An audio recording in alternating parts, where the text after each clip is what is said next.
Welcome in, everyone, to WHIP on YouTube as we get ready set for the third conference game for the Temple Owls as they host the East Carolina Pirates, who equally both teams coming in at 8-7 and 1-1 in AAC play, including both teams winning their last game, ECU against Tulsa, Temple over the weekend against Wichita State. I'm Max Dinenberg, joined by Liam Gianelli for this Wednesday night matchup. Liam, a big chance for both teams to go over 500 for the first time this season in AAC play. Yeah, it's a big game for both teams here on Broad Street, like you said, the Liacouras Center. It's going to come down a little bit of mismatches within the paint, guard play. Like you said, R.J. Felton for the Pirates. It was preseason AAC second-team member, respectively averaging 16 points a game along. Sorry, excuse me about that. Brandon Johnson. Yeah, and an assist. But again, Brandon Johnson, like you said, a true forward down low, 6'8". Temple's biggest man down low, the starting lineup is Sam Hoffman at 6'5". I think that's been one of their kryptonites this year. Is Temple is attacking the paint. Let's see how Brandon Johnson coming off at 19 points against the Golden Hurricane. I think good news for Temple heading in. This feels like a very similar team to Wichita State, a team they just played on Sunday. A team that's bigger than them, is the better rebounding team, but still, Temple still found a way, played honestly probably their best game of the season this past Sunday. At one point, had a 17-point lead in that second half. Obviously, Wichita State came back, but Temple really closed the door late in that game. Yeah, that all starts to the defensive side of the basketball. Like Steve settled career-high 6 steals versus the Shockers, along with 17 points and 9 rebounds. Let's see Adam Fisher's mentality. Maybe start with the big half-court press, see how you can push the Temple versus the Pirates. There's fall run back.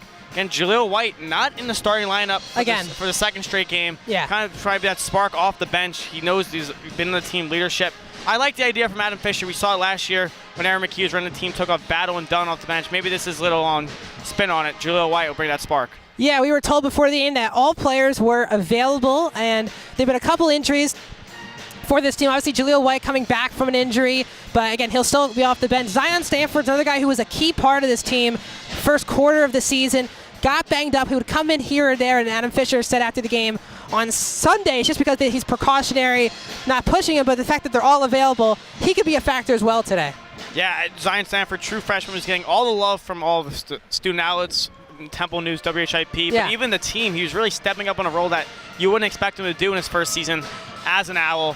But it just, again, not everyone's available. I think we're missing one big player. We talked about a lot throughout the season going into the first game against UMass. Matteo Piccarelli, not in the starting lineup for the second straight game. A couple games, games. Again, maybe he's the three-point guy they want to come off the bench still, Jaleel White. He sets the ball, Temple on defense.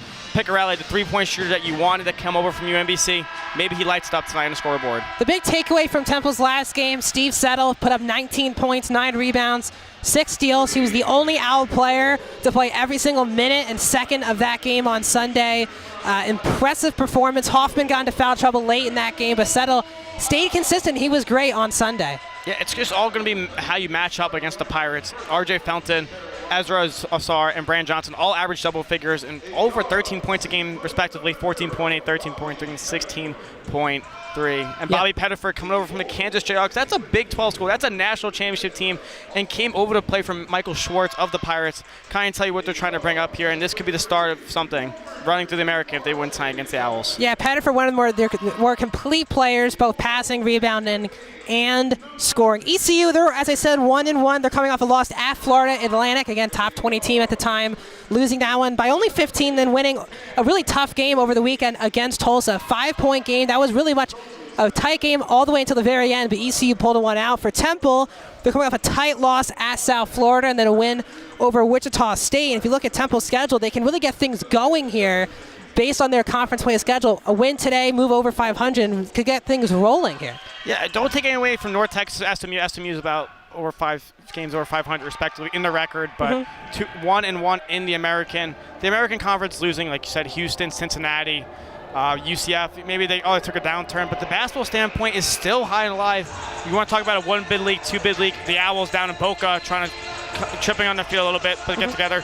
But you talked about the Owls already. ECU had a lead in Boca, and they just blew it up. See how they hold the lead tonight. They're not a team that likes to play from behind, and neither does Temple, especially if they'll go cold from beyond the arc.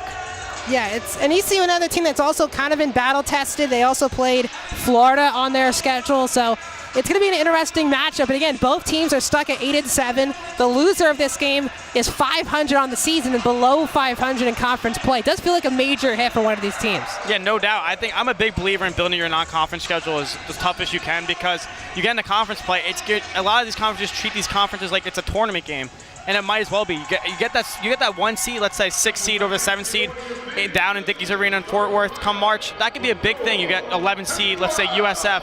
You maybe get a double bye. Again, all these games matter. Don't think the bid stealers are out there. I know it's only January, but like you said, these games matter.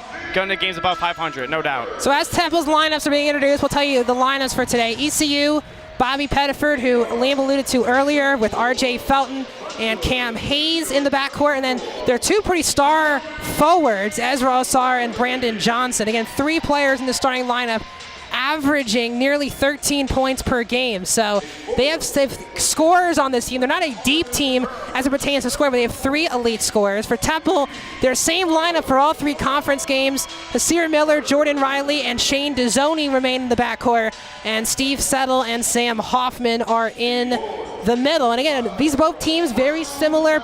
ECU, though, even worse at the free throw line. Temple just faced a team like Wichita State, which also struggled from the free throw line. So if this game gets down the tough, it could, again, this game very similar to Sunday, could just be down to 3-point shooting and free throws. Yeah, the free throw shooting beyond throughout. Sorry, rebounds, not 3-point shooting. Yeah, but rebounds, second chance opportunities, points. You look for the whistle to get to the basket. You might be at the charity stripe towards the end of the game. I expect that to happen. Both teams got knocked down. They're called free throws for a reason. I'm probably going to keep alluding to it all night, where it rolls off the rim. It's frustrating to see, but it's easy. The smaller things that make a good team, and that's what Adam Fisher has to do in his first-year squad. Don't take anything from Michael Schwartz either. He sits at a 500 record as well. He can jump over 500 as well. You want to talk about a normal regular season record, conference record, and even coaching record. Both teams also looking for consecutive victories for the first time over a month.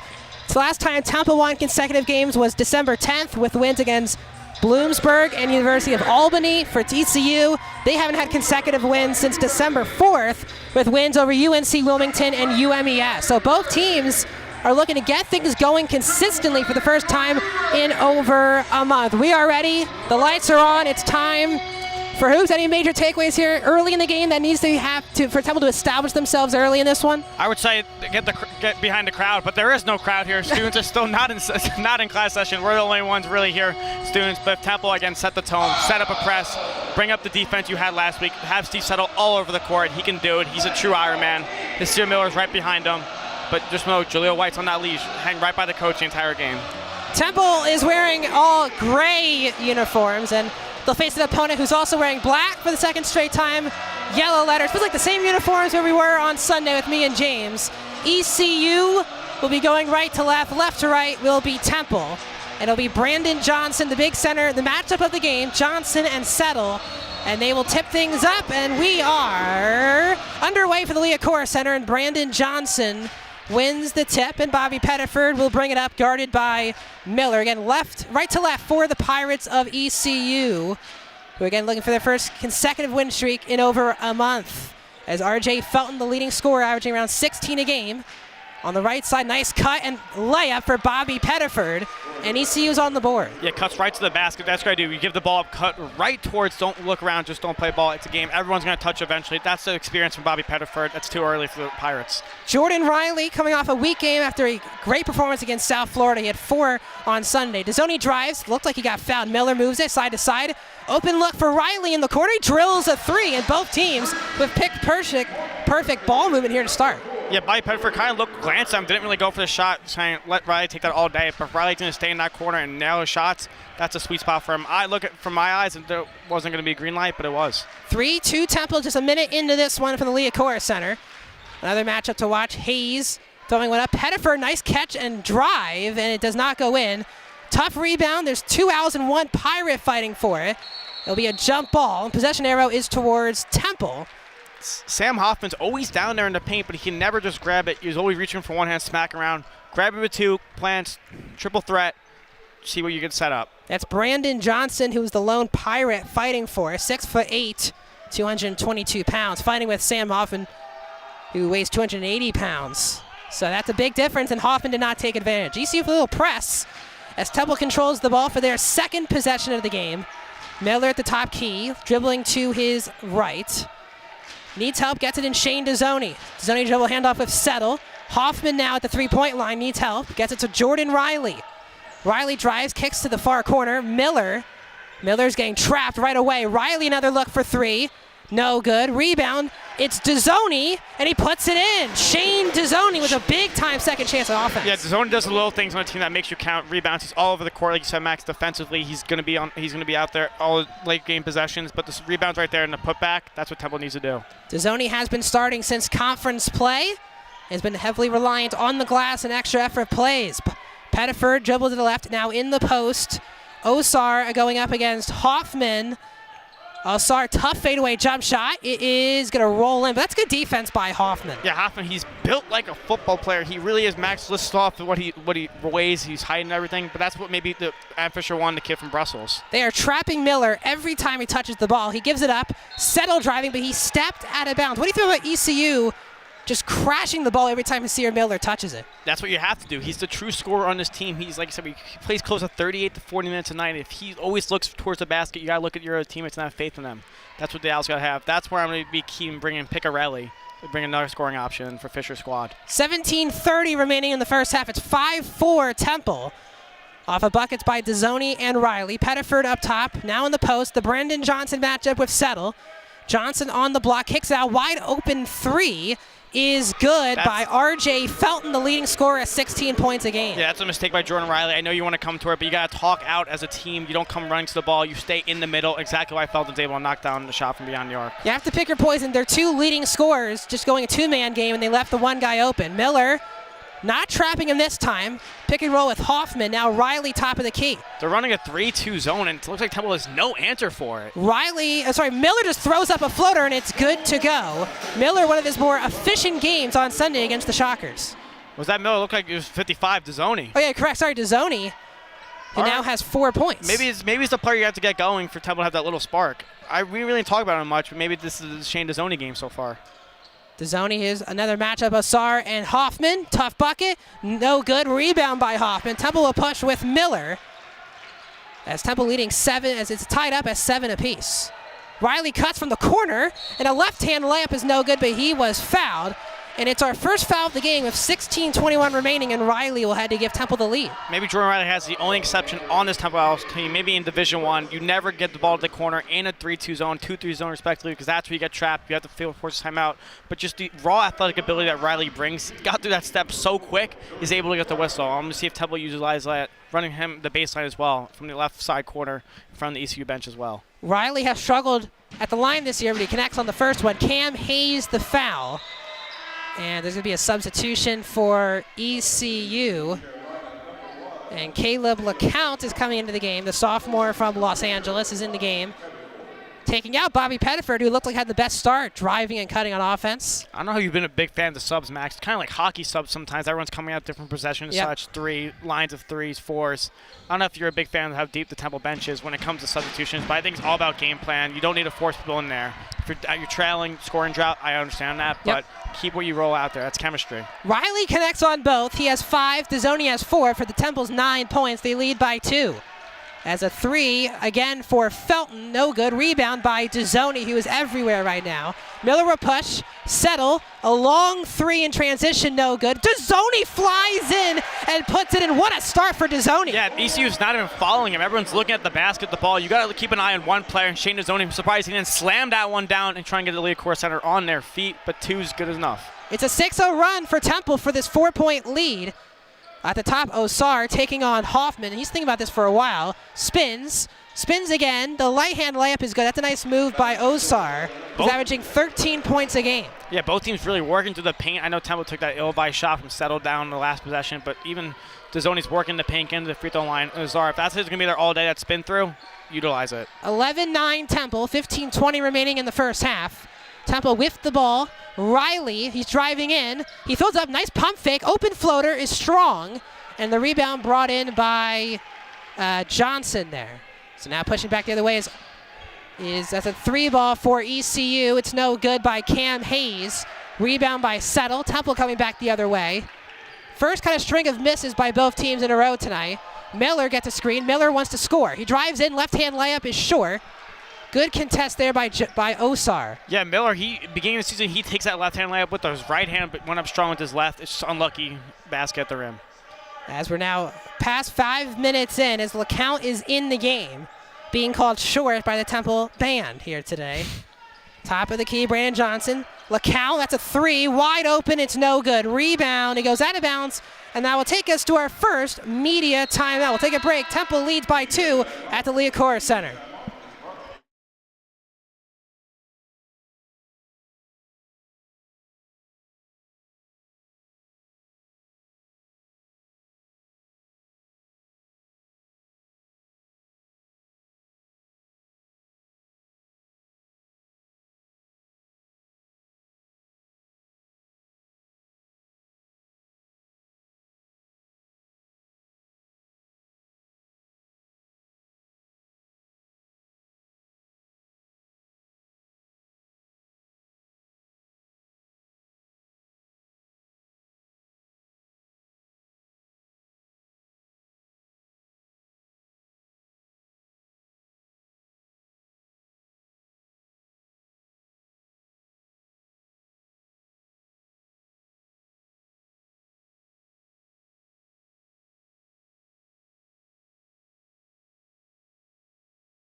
And we're back from our first media timeout. Temple leading things 11-9 against the ECU Pirates, just over 5 minutes in. And it's been a good start for Shane Dezzoni and Jordan Riley. They've combined for the 11, but Dezzoni, 6 points, 3 rebounds, 2 of them offensive. Yeah, I'll give some spotlight to Shane Dezzoni. Averaged 8.7 points per game at the Diamond Head Classic that came around Christmas time, if you want to call it. Again, they're in the sunny state. We're here in Philly and New York, respectively, so not as sunny. But maybe he started to heat it up in Hawaii, and he brought it back to Broad Street, and we're seeing it so for night 6 and 3. Kind of a double-double watch, knock on wood a little bit, but if he wants to keep flying around the court, he just stayed in starting lineup for the rest of the season. So Jaleel White is checking in for the first time. He replaces Dezzoni. So we'll see how the Temple now looks for the first time without Dezzoni. ECU will press now for the first time tonight. Also, Valentino Pinedo is in the game for the first time, the sophomore from Denver, number 11. Yeah, we have Miller on the charity stripe down in Temple's side of the end, closer to the bench. Look at the 2 defenders on him right there. You're going to see them trap him on the sideline. That's the first thing you do. If you're Temple, you work the ball towards the center, middle of the court, so you don't have to run towards the sideline. So Settle inbounds it. Temple coming down left to right. And pushing the ball up the court really good is Jordan Riley. He has 5 points so far for Temple. Again, only 2 players, him and Dezzoni, have scored the 11 OWL points. Even if Jordan Riley's not the best ball handler, he's just so quick to get there, and that's why they trust him. Miller screen and roll with Settle, gets a switch with Pinedo. Big mismatch for Hasir here. Miller drives in. Looks like he was fouled, and he was pretty hard by Pinedo, the 6'8" sophomore who weighs 228 pounds. It looks like Ezra Asar on the bench. Looks like a 6-man on the court for the Pirates, putting his hands up on defense. I would get confused if I'm Temple. Something to watch out for. He's just too tall to ignore. Bobby Pettiford also back in for LeCount. Pettiford 2 points. The transfer from Kansas. And Hasir Miller will look to get himself on the board tonight. He'll shoot. They give that a shooting foul. Yeah, interesting. I thought he got tripped down just bringing the ball and didn't go up with it. I don't know if it was continuation right there. The rules kind of fluctuate how the rest want to call it, but Miller, again, one of the 2 main players for Temple from Philadelphia as he connects on his first. Leading scorer and assist player for Temple. 17 points and basically 5 rebounds and 5 assists a night for Miller, shooting 77% from the line. He made the first one. And Osar is about to check right back in for the Pirates at the next stoppage. Miller connects on both. So Temple 4 for 4 from the line so far tonight. Yeah, they're early on. Again, 4 baskets. I mean, it could be a tie game if they decide to miss all 4. But a little plug, or Max Dinenberg is a double threat, calls the games for WHAP and works for the Inquirer. Wrote a nice story about Hasir Miller. Guys, sit down with him, a little one-on-one interview. Make sure to check it out on the website. Thank you for that. Appreciate that. R.J. Felton, the leading scorer, has the ball. Right to left are the Pirates wearing black. Pettiford kicks out to Osar at the 3-point line on the left side. Guarded by Hoffman. He traveled. And before he traveled, I believe they call a foul. And Sam Hoffman did not, let's just say, not get any calls from the referees on Sunday. And now the refs just talked about it, and they have changed it to a travel. That's great officiating right there. Yeah, Hasir Miller is not moving his hands with the traveling motion, not letting him go. Again, he took an extra step, dragged it. Traveling's kind of been an issue with the referees this year. Everyone takes that extra step, but glad they got the right call there. R.J. Felton coming out of the game. Cam Hayes. You're kind of seeing 3 Pirates just coming in and out every stoppage. It's like a hockey lineup. These guys just want to keep going. I'm not a big fan of it, but if it works, it works. Riley splits 4 Pirates and lays it in to give Temple a 6-point lead. That is a special move. That's a tough move. Hung in the air the entire way. Nice. Riley with 7. Temple by 6 with just 7 minutes in. Wow, Brandon Johnson thought about a 3. Dribbles in, and it's a blocking foul. That's going to be called, I believe. Let's see who that is on. Looks like Riley. And that'll be the first foul on Temple. So 6-point lead for Temple, 13:22 remaining. Jordan Riley leading all scorers of 7. And now Temple will make their second substitution. Matteo Piccarelli, the sharpshooter, replacing Jordan Riley. So interesting. The 2 players doing things right now for Temple. Riley and Dezzoni are the first ones to the bench. Yeah, well, we can show Julio White plays and Piccarelli when they're on the court. If they don't really produce and extend the lead for Temple, you get those 2 guys right back in. Piccarelli had 9 points and was a big reason why Temple exploded towards the end of the first half against Wichita State. This is Hayes driving to the left side. Pettiford, great play. Osar slams it. Good ball movement again by the Pirates. Easy dunk. Yeah, Pettiford, great pass, great look. Again, that's the experience he got at Kansas under Bill Self. Brought it over to the Pirates down in Carolina. So now Temple holds a 4-point lead exactly 7 minutes into this one. Miller has the ball on a switch with Johnson on him again. Miller kicks out, good look. Hoffman, top of the key, 3 is no good, but good luck by the Owls. Sam Hoffman likes to hang on the 3-point line. He was narrowing them early in the season, and now it kind of went cold from there.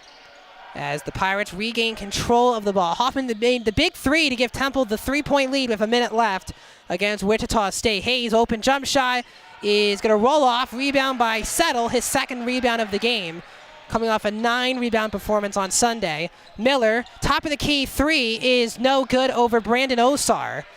And a rebound by Cam Hayes. It's these rush 3-point shots that really kills the Temple sometimes. You got to slow it down. You cannot, and you got to push it. You can't. Osar is fouled. He just misses the layup, and he has been a problem. The physicality down low has been there by ECU. Exactly what you got to do. You got to keep attacking the paint, but if you're Temple, you can't slow it down. You got to push it. Look for the whistle down in the paint, because if you let ECU set up in their zone, it's going to be hard to beat. So Hoffman commits his first foul. He did foul out, but he did play 36 minutes in that game, so he played also the majority of the minutes against Wichita State. Brandon Osar will shoot 2. Again, he's 13 points, 5 rebounds a game.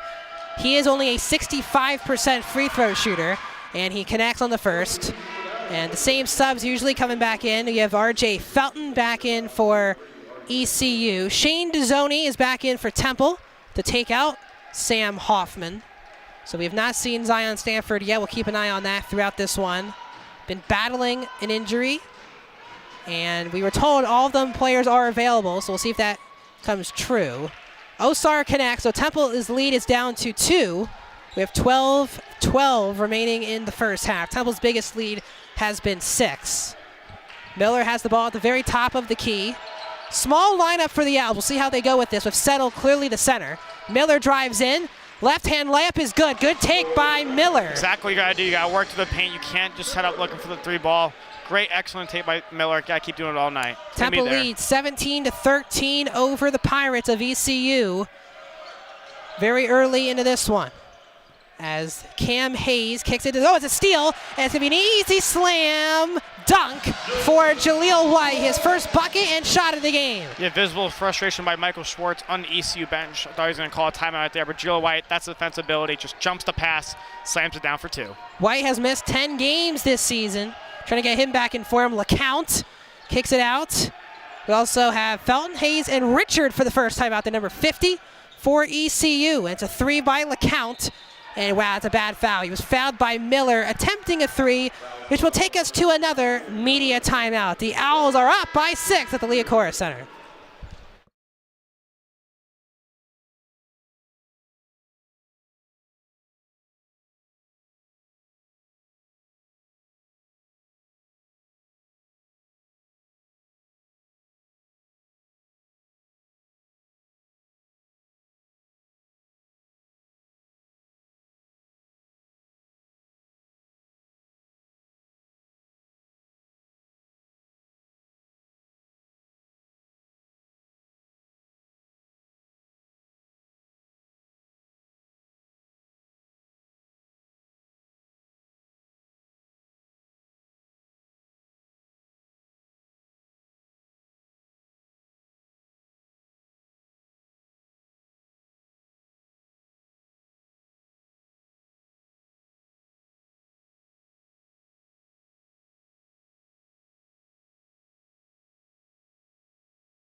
And we're back at the Liacouras Center on WHIP on YouTube.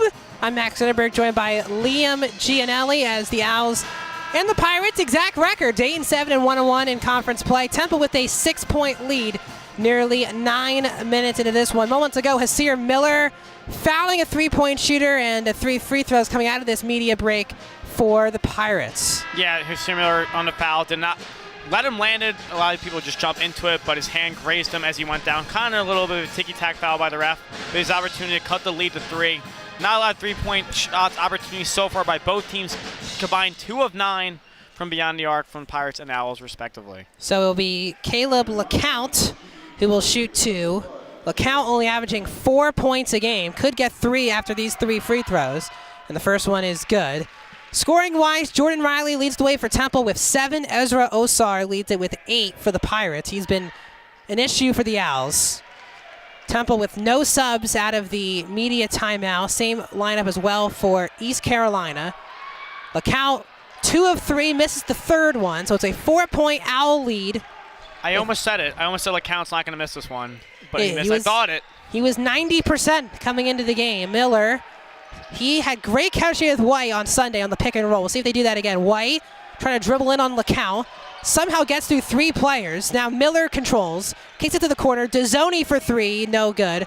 Rebound by Osar. That's a bad possession right there. Julio White should not be running through 3 defenders, playing iso ball. That's never going to work with a stretch forward like him. He's a slasher. Use him as a slasher. ECU coming down right to left. They have LeCount, Osar, Felton, Johnson, and Hayes. And wearing black with yellow numbers. It's Hayes over Piccarelli. No good. Coach Fisher, impressive Piccarelli's defensive performance on Sunday. Dezzoni, coast to coast. He got rejected. And then a late foul going for the rebound on Jaleel White. The block was by R.J. Felton. Very impressive reach there by Felton. Yeah, he was so quick right there to zone. Kind of you blink and you miss it, but it was up in the air. Drew White got too excited for it. Thought he was going to slam it down his own, but gets a good foul. Effort, pal. Yeah, gets a foul charged to his name though. That's, I mean, you can want to take a good effort, bittersweet, but no, you don't rather not take the foul at all. So White's first foul, 4th team foul on Temple. LeCount drives in. What a weird shot that was. A floater, no good. Rebound by, once again, Shane Dezzoni, who has 5 already. He's bumped into Miller trying to get the whistle from the ref. Just go up strong. If it comes to you, great. You have another chance to end one. And Miller had the right thinking. Seidel just didn't want to cut for some reason. Miller throws it away. That's a really good idea. But now we're going to have some subs. Sorry, Sam Hoffman and Jordan Riley will re-enter. So how about that? Settle and Piccarelli out. Settle, who did not miss a second of the game on Sunday, will already check out. Has 0 points through half of the first half. He's doing nothing. He looks like he's just sleepwalking out there, kind of get a little spark. Maybe just sit on the bench, talk to the coaches what you're doing. Don't have the tablet like you watch actual film, but he needs to step up in a big way. So it's a 4-point lead halfway through the first half. As Pettiford's also back in for the Pirates. Felton drives in, floater is good, man. He can really score. R.J. Felton with now 5 points on 2 of 3 from the floor. Sometimes you just get natural scoring abilities like R.J. Felton. You don't just practice, but the soft touch on the floater, that's money all day. White out there with Miller, Riley, Hoffman, and Dezzoni. Miller has it, gets a screen by Hoffman. Top of the key, Dezzoni. Drives at left side, Miller. Regathers the ball. Now it's Jaleel White driving in. White kicks in the corner. Good look. 3 ball is good. And that is by Jordan Riley, who connects on his second 3 of the game. He has double figures with 10.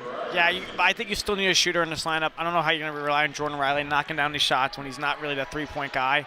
But if you're holding the ball that long, get Piccarelli back in the game. Long 3. Brandon Johnson well short, and he cannot regather the ball out of bounds. So Temple ball, Temple by 5. With 8:58 to go, and Jordan Riley now with 10 points, lone player in this game in double figures.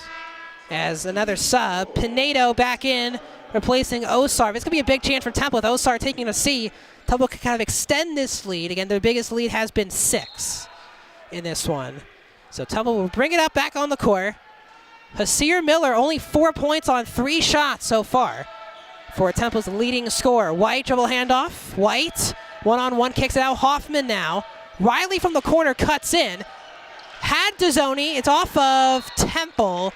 And you're kind of seeing the ball just go all over the place off Temple players at the moment. Yeah, because you don't really have another guard out there. Jordan Riley, yeah, he's classified as a guard, but he can't really bring the ball up. It looks surprising he didn't step on the baseline. It looked like he did.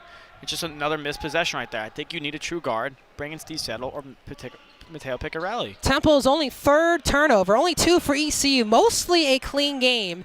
That's a foul. They didn't call it for an offensive foul.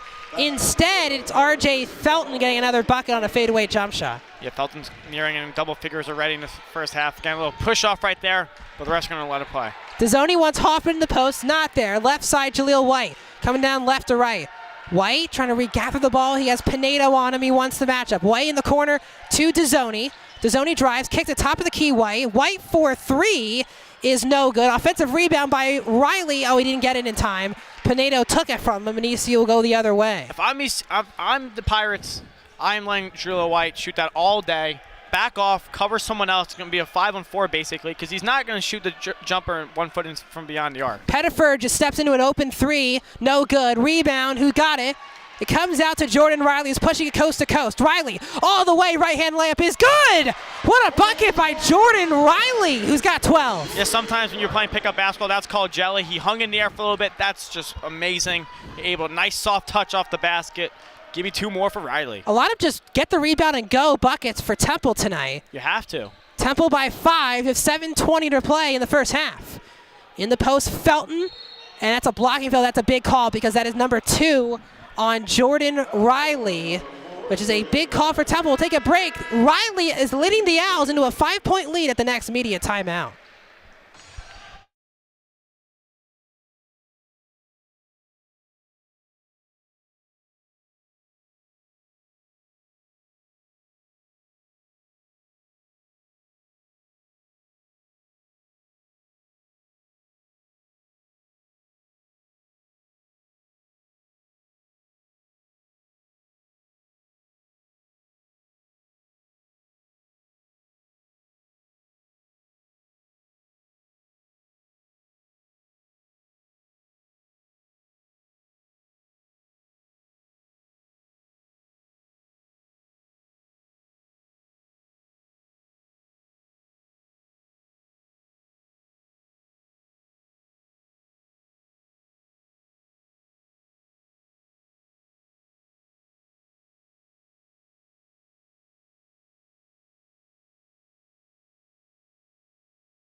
And we're back from the Liacouras Center WHIP. We're live on YouTube as the Owls lead 24-19 against the ECU Pirates. Good start. Jordan Riley leading the way at 12, but just committed his second foul very early here in the first half. Yeah, not where you want to be for Adam Fisher. Don't want your best player so far getting into foul trouble with 7 minutes to go in the first half. And Quante Berry, is now checking in for the first time due for this reason. Yeah, won't be surprised if Riley doesn't step back on the court for the last 7 minutes of the game and get him out there for the last 20 whenever that comes on time. So Temple by 5. ECU will inbound out of their own out of bounds, going from right to left. Also Bailey in for the first time. Bailey, number 25. RJ Felton driving in, kicking it out to Walker, who's also in for the very first time. Taken away there by Steve Settle. Great little poke right there by DeZoni. Wasn't even looking at the ball, just had the ability to poke it out. Temple with Barry, White, Settle, Hoffman, and DeZoni out of this break. Going from left to right wearing gray. Hoffman in the post. Driving now, Settle, he lost it to Brandon. It is Brandon Johnson. Yeah, Brandon Johnson. He was too low with it, kind of put it by his hip, and that's why he got poked out. Pettiford kind of out of control, pushing it. Brandon Johnson relaxes things to R.J. Felton, the leading scorer for the Pirates, driving in on Settle, and a good take and a good bucket. Felton now with 9, and it's a 3-point lead of 6.5 to play in the first half. And he's doing everything for ECU. It's not like he's settling for a shot outside. He's going up strong. It's just that soft touch, a little bit of English off the basketball. It's really impressive. Brandon Johnson, but with no points. He is their second leading scorer. Barry has a mismatch of Johnson. They don't go to it. DeZoni. One-on-one, DeZoni spinning array. DeZoni kicks it out. Quante Berry thought about a 3. Good pass. DeZoni for 3. Yes, great play by Quante. And DeZoni now has 9 points. Yeah, Quante Berry using his extra dribble. He could take that pump fake, take a step in, instead of settling for the shot, finds DeZoni for 3 more. Great play. Wow, just chucking up a 3 is Bayella, correction, number 25. Ben Bayella, the senior guard from France. It looks like he's going to come right out. I mean, that was a terrible shot. Yeah, Schwartz looked right at Cam Hayes. He's like, get back in. Dezzoni now on the right side, settle. Corner White. White drives in. He lost the ball out of bounds. Wow, they said it was off ECU. So that will stay with Temple. And we're going to have some subs now, as it looks like Hasir Miller will check right back in for Settle. It's an interesting substitution there. And you're right, he's coming right out of the game. Bailey and Walker. It's a bad shot. Like, you have the tempo, just push it, settle down, work your way, and hits the back rim. It's just my biggest pet peeve while watching basketball. Temple leading again, 27-21. White has it after the pass from Miller. Hoffman in the post. Dribble handoff with Miller, top of the key. Miller fake the three, drives. Step back three is short. Hoffman was fighting for the rebound, but he tipped it out of bounds. Could have just grabbed it. But Miller, it's not a great shot selection over a much taller Ezra Osar. Yeah, Osar is just hanging by him the entire time. I think that was a worse shot selection by Miller that time down. You're trying to work someone that's at least 4 or 5 inches on you. That's never going to work, and it's the side of the rim. Temple by 6. 5:20 remaining in half number 1 here in North Philadelphia. Brandon Johnson screen and roll with Bobby Pettiford. Pettiford is Barry now on him. R.J. Felton against Dezzoni. This is one of Temple's best defenders. As Cam Hayes now, Felton faked the three. Wide open left corner three for Cam Hayes is good. That's all because R.J. Felton just baited Dezzoni into jump faking that three. This is a really clean basketball game so far. Knock on wood, but both teams are really making that extra pass, and they're getting rewarded for it too. That's how you're going to coach a team. Only a combined 7 turnovers in this game. 4 for Temple, 3 for ECU. Barry drives in, kicks it out again. They thought Miller could have taken that. Now Barry drives in again. Barry makes the extra pass to Miller. 5 seconds. Barry has to shoot it. Barry chucks it up. No good. Rebound is by Pettiford. And here comes ECU on a 3-on-3. Pettiford, Osar, and he was fouled. I believe that is Miller.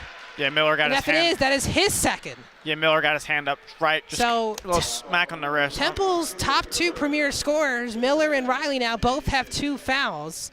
And that is a big problem here with 4:25 remaining here in this first half, as Piccarelli and Settle are at the table, probably at least coming in for Miller. Looks like Barry's hanging over there by 2. I wouldn't be surprised if those 2 come out. That was just great by the zone, really coming to full effect by ECU. Pettiford really does control the court, though, in transition for these guys. Yeah, I mean, a good team needs to push the ball in transition offensively. You have to be able to finish. Even if you get the foul called, I think that still counts as a success in the transition basketball. The game's changing. You got to push it. That's what Temple needs to do. They can't settle. Look what happened when they settled. Quante Barry got trapped. Almost a shot clock violation. Poor shot selection all the way down. Asar. Now he's shooting 2 at the try. Barry is staying in the game. Piccarelli coming in as well as Settle. So we'll see now. No Miller and no Riley. Dezzoni also checking out of the game. So their top 3 scorers tonight are now out of the game as Ezra Osar connects again. So it is 27-26. Pretty even game. Temple with the 1-point lead with 4:20 remaining here in half number 1. Also, next foul, bonus for ECU. 16 fouls on the outs. Hoffman, top of the key. How can Temple find scoring with this lineup? Settle. Good play to Hoffman. Mid-range jump shot is way off. White can't get the rebound over Osar. Yeah, that's not how you find shooting in that lineup anyway. I was going to say, got 3 seconds till the next media timeout. You might be thankful for that. Post now. Osar guarded by Jaleel White. Temple's best defender. Osar now has 10 points for the Pirates. Kicks it out off the hands of Settle. And that will stay with ECU. We'll take our last media timeout of the first half. Temple in a tight one, up by 1.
Welcome back to North Philadelphia on this chilly night in Philadelphia. Temple is in a tight one with ECU.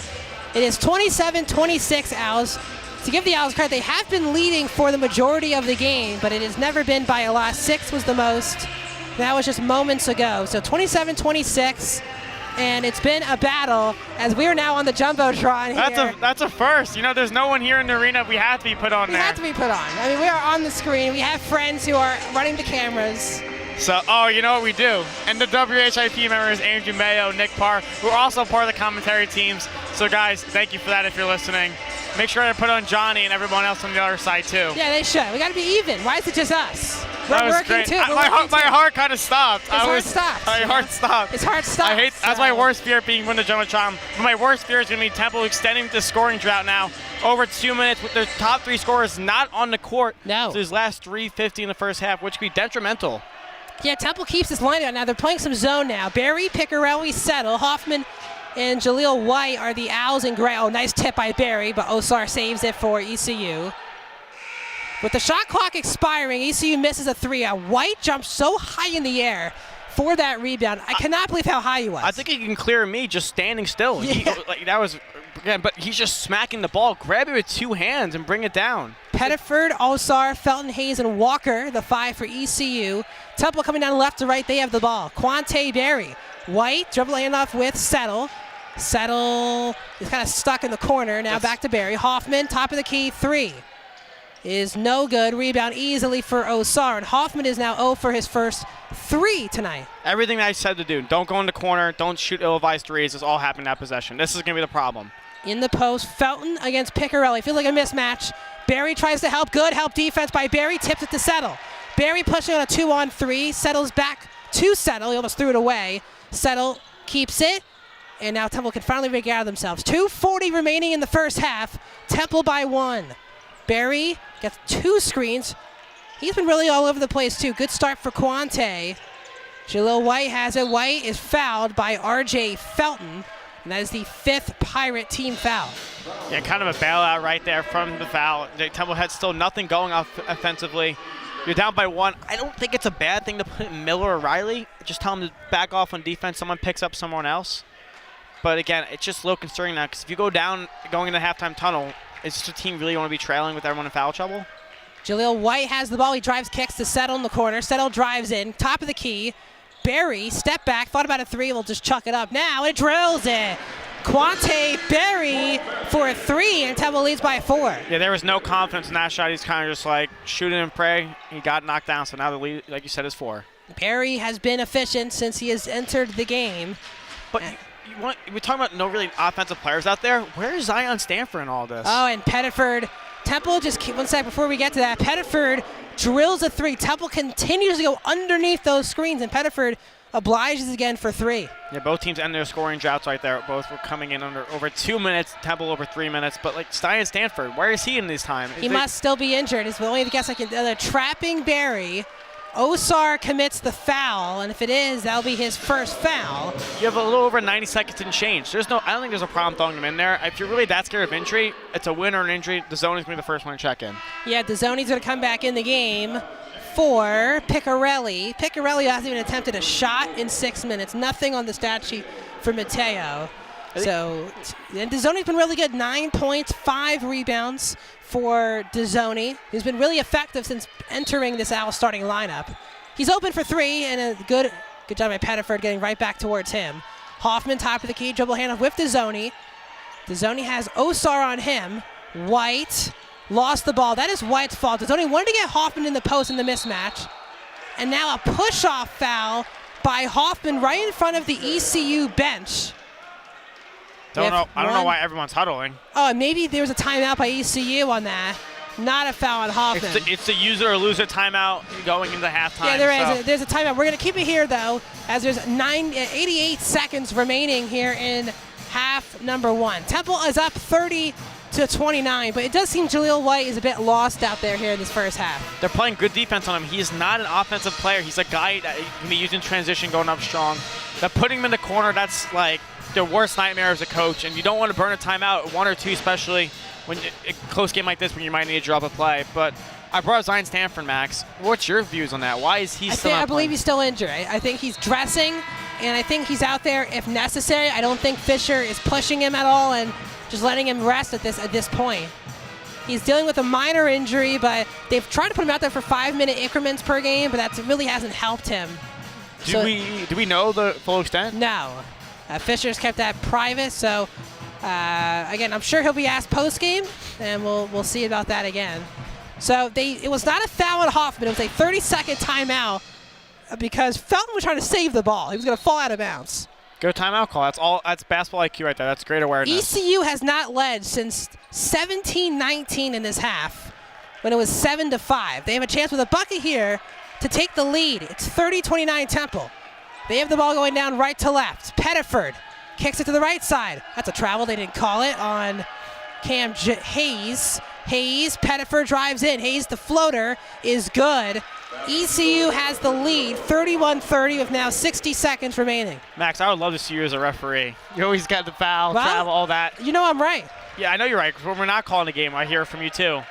Dezzoni had a three, didn't want to take it. Now we'll take a step back three, and it's short. Yeah, that's Dezzoni. You might get the occasional open three look. You can nail it, but you don't want to take a step back there. Not even close. So it's 40 seconds remaining, 16 seconds. They have 10 seconds here if they want to do a quick 2-for-1. Doesn't look like they're going to get it. But the Pirates are taking their time. Pettiford by now 7 points. He's made the last 5 for ECU.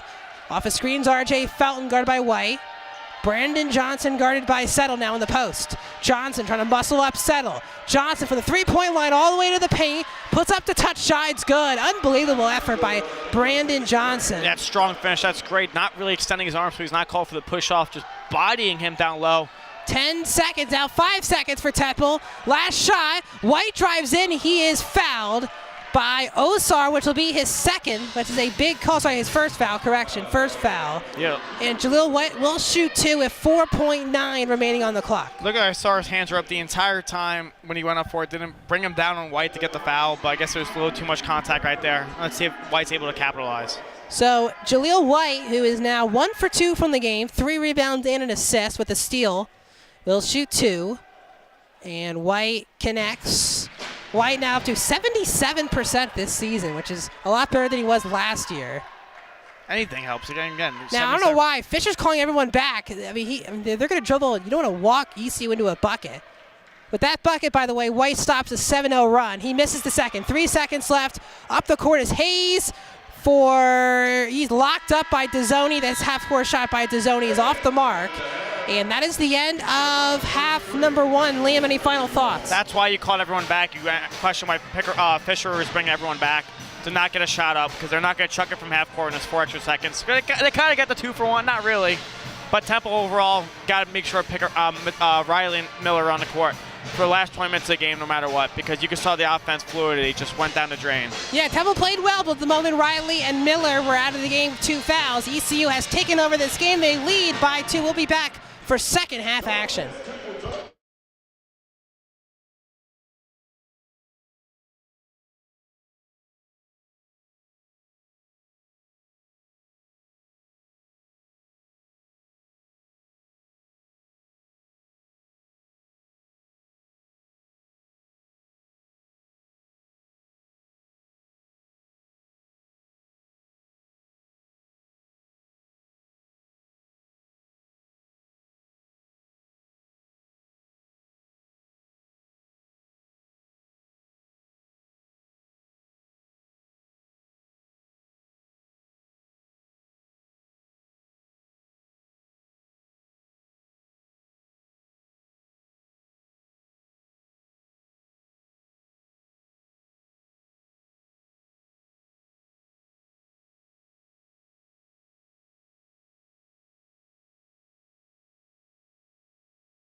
Welcome back to the Liacouras Center, North Philadelphia. 2 minutes away from second half action. Temple, Liam, I'm ex-Major Liam Gianelli. Liam, Temple was leading for the majority of that half, but they find themselves down 2 at the half with their 2 top scorers with 2 fouls each. Yeah, Jordan Riley, when he checked out in the game with 7 minutes remaining in the first half, guess how many points that Temple scored in that span? 7. 7 points. That means they were sitting at 24, and ECU took advantage of Miller and Riley not being in the Owls lineup, and now lead by 2. It's going to be close to see how Adam Fisher plays this close to the chest. Do you keep him in the full 20 minutes? You keep him off the bench for the first 5, see how it goes? I think they got to play the whole second half no matter what. It's a must-win game for Temple. I know a lot of wins might not come often for this Temple team. That's why you got to take advantage here on Broad Street.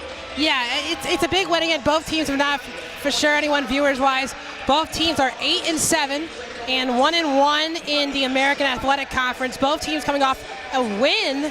Both of them their first in the AAC, but both have not won consecutive games in over a month. So it feels like a big game for both teams because both teams can maybe feel the tide turning in their season with 2 straight wins in conference. Yeah, the schedule opens up, like we mentioned at the beginning of the show, for Temple. Maybe not as much as ECU, but the American could be wide open, bubble stealers and all come March, but you guys displayed on the court tonight. It just shows how much Jordan Riley means to this team.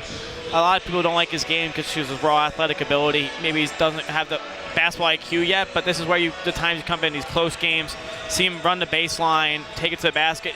The kid's a pure scorer, got to keep doing it, but on the other side, RJ Felton's not getting enough love either. He's just so smooth with the floaters, the turnaround jumpers, all that. He's getting his way, and that's why he's keeping ECU with the lead tonight. Yes, and at the moment, again, Jordan Riley leads the team with 12 points. Liam, 12 points, but had 2 fouls. Hassan Miller, 4 points. Not a lot going on. No assists, which is a shocking stat for him. He usually is money. Settle has nothing. Picarelli has nothing. It's really been Dezzoni and Riley who kind of carried this team. Again, they have combined for 21 of these 31 Owl points. They're not losing in the rebounding battle either. Like, no, or free throw. Yeah. Like, they're hanging in there. Turnovers-wise, it's only 5-4 Temple with the turnovers. But again, also, they've given up no second chances, no offensive rebounds for the Pirates in that opening half. Yeah, and both teams aren't providing off the bench. 6 points for Temple, 2 for ECU. But again, the big difference, I think, is ECU has 7 assists on 12 buckets. Temple with 3 assists on 11. That's a big difference in this game. That's the pleasure of the zone from ECU. Yeah, they're not really they're trying to make Temple play hero ball, take ill by shots. And so, it's working, but they're still shooting 44%, which is way more above the mark than I expect them to shoot it. But I think we're going to head towards the buzzer beater tonight.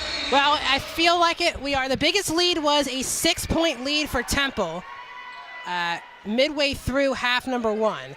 ECU is now coming down left to right, wearing black with yellow letters, and a wide open dunk for Osar, who now leads all scorers of 12 for the Pirates. Yeah, I'm surprised we're going to see a lot more pick and roll action from ECU. If that's how it's easy it's going to be, then use it the rest of the way. Someone's got to pick up on that. Osar's going to use his body against Hoffman. Temple with their original starting 5. Miller, Hoffman, Dezzoni, Settle, and Jordan Riley. Miller drives. He is fouled, and he is easily fouled. He'll go to the line to shoot 2. Miller trying to dictate himself offensively inside the paint, and this time much better takes than him than usually. Yeah, he's stepping through right there, going into the contact, not taking the circus shot, looking for the whistle usually when he goes up for it, but he's playing through it. That's the right way to do it. It might sound silly and stupid, but it's good. It's the right play to play basketball. Since conference play, he just seems more confident, more mature, not really loose with the basketball as he'll shoot 2. He drills the first one.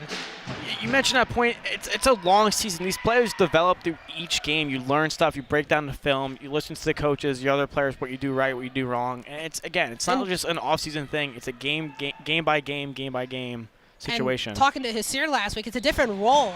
Last year, he was definitely just a distributor, wasn't expected to score. Now he's supposed to be both the distributor and the lead scorer. So there's a lot on his plate. A lot, and he's starting to get into it now, just 3 games into conference play. With him making both, Temple's back down by 2.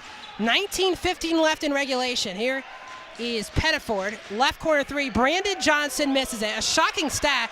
He only has 2 points on 2 shots. He came in averaging 15 a game.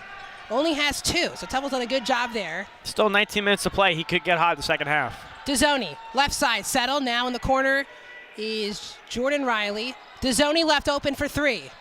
Off, good rebound by Settle. Kicks it out to Miller. He fakes the 3 and drives. Miller and it's no foul. He was trying to drive on Osar, and the other way is a block by Riley. Almost a take by Miller. Osar traveled, and they called it. Yeah, good call. Osar almost had it. Sorry, the correction was it was Hayes who was trying to get the layup. Got blocked by Riley, got it back, and then Osar traveled. So good defense by Temple after a miss by Miller. Yeah, great call by Max right here with the travel. I missed it. I mean, you're just all over the place. Like I said, I think you should put on some of the pinstripes. The white and black, the pinstripes. Yeah, exactly. But again, that's just a rush possession by ECU. Got to settle it down a little more. Miller almost threw it away, trying to get it to DeZoni. Riley regains possession, just pulls up and misses the shot. Just not his shot. Out of rhythm. Really a masterful half by Riley, though. It's funny how Miller and Riley just switch shot selections. Instead of driving by Miller, take the jumper. Oh, yeah, Brandon Johnson should have taken the first three, but he'll take the second one and drill it. So Brandon Johnson now taking some more shots. And same amount of points. You want to take an extra second off the clock? Counts as 3. He has 5. ECU by 5. 2 minutes in to the second half. Hoffman has it at the top of the key, going right to left. Miller has it now. Hoffman has a mismatch. They don't go to it. Settle, wide open corner 3 is no good. Rebound by Osar. And now going back the other way is Brandon Johnson, and he missed the layup. Did Settle tip that? I don't know. Temple has numbers. DeZoni. Wow, that's a great job by Hoffman, sealing off Pettiford, so DeZoni gets the layup. Yeah, I'm going to let you keep going and break it down next dead ball. As now Pettiford regathers. 3-point deficit for Temple. DeZoni now the second owl in double figures. He has 11 to go along with 5 rebounds. So what a day for him in the starting 5. Pettiford, guarded by Miller at the top of the key. Hayes for 3 is good, and all of a sudden now ECU, who only made 2 threes in the first half, have already connected on 2 here in the second half. Yeah, that seal off by Hoffman, like you said, Felton to 3. Yeah, perfect play, making sure no one gets in the lane. Easy take by DeZoni, but Temple's got to step up defensively now. Miller thought about the 3. Riley drives. Riley, floater. No good. Rebound by Johnson. It feels like all ECU here in the opening minutes of the second half. Don't know if you can make it to the media timeout. They take another 3. I think you call a timeout. Yeah, Quick they've already 30. made 2. Brandon Johnson and R.J. Felton, who's now in double figures with 12. Pettiford has the ball. Pettiford. Felton guarded by Riley. 3 again by Johnson. He got it. 3 consecutive threes for the Pirates, and out of nowhere, they lead by 9, just 3.5 minutes into the second half. I know, and going to other press conferences, Adam Fisher, he says his team has to play through the adversity of threes. That's why he doesn't call these timeouts, but I think this is a good time to. Miller drives, left hand, no good, and now ECU with a bucket can go up by double figures. In 10 seconds will be the next media timeout. So let's see how Temple can survive this. This is a rough stretch for Temple to end the first half and to really begin half number 2. I think that's there's their weakness coming out of the tunnel after halftime. They just go cold. Felton kicks it out to Pettiford. Johnson left open for 3 again. He almost traveled. They didn't call it. Rebound by Hoffman. Big miss for Temple. He was wide open. Miller, no one guarding Miller. Kicks it to the corner. Settle for 3. They needed it, and he missed it. Steve Settle still sitting with 0 points, yet to put up points in the box score. If I'm Mr. Miller, I think I take that right to the basket that time. I don't think you need to kick out. So 15:30 remaining, and Temple needs 3s because they're going down now for ECU. Felton guarded by Riley at the free throw line, kicks it out. Another open 3 for the Pirates. This one's good, and it is by Hayes, and that will take us to our first timeout. Out of nowhere, it's ECU by 12.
And we're back as the clock was rolling during our commercial break. It should be 15-21, and now it is back to 15-21. A shocking start to the second half. 12-2 run to begin the half for ECU to go up by 12. Only time today someone has led by double figures, and Temple has had no answers shooting the three ball and defending the three ball. Yeah, I don't know if throwing in Quante Berry along with Gila White's going to be your official offensive woos, but again, defense, offense. I understand what Adam Fisher's trying to do. Let's see if they can get back into it. But again, they're not closing out, switching up on defensive matchups, and that's why ECU's taking advantage of that. So the lineup is Berry, White, Riley, Hoffman, and Piccarelli. Dezzoni, Miller, and Settle are the ones who sit for Temple. ECU with Pettiford, Osar, Felton, Johnson, and now Walker. Temple going right to left, down by 12, needing some buckets in a hurry. Berry gets the screen from Hoffman, drives down the right side. Berry almost lost it, kicks it out to Riley, and he got double teamed. Good look for Berry at the free throw line. Well, he airballed it from the free throw line, and it's ECU ball. Everything is just not going right for the Owls. And that will take us to a media timeout. Temple down by 12.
And we're back from the Liacouras Center. It is the Owls down by 12. The lowest of lows, I would say, Liam, because Quante Berry airballing a mid-range touchdown. Max Ditterberg, joined by Liam Gianelli from the Liacouras Center, as the Owls trail by 12, 5 minutes into half number 2.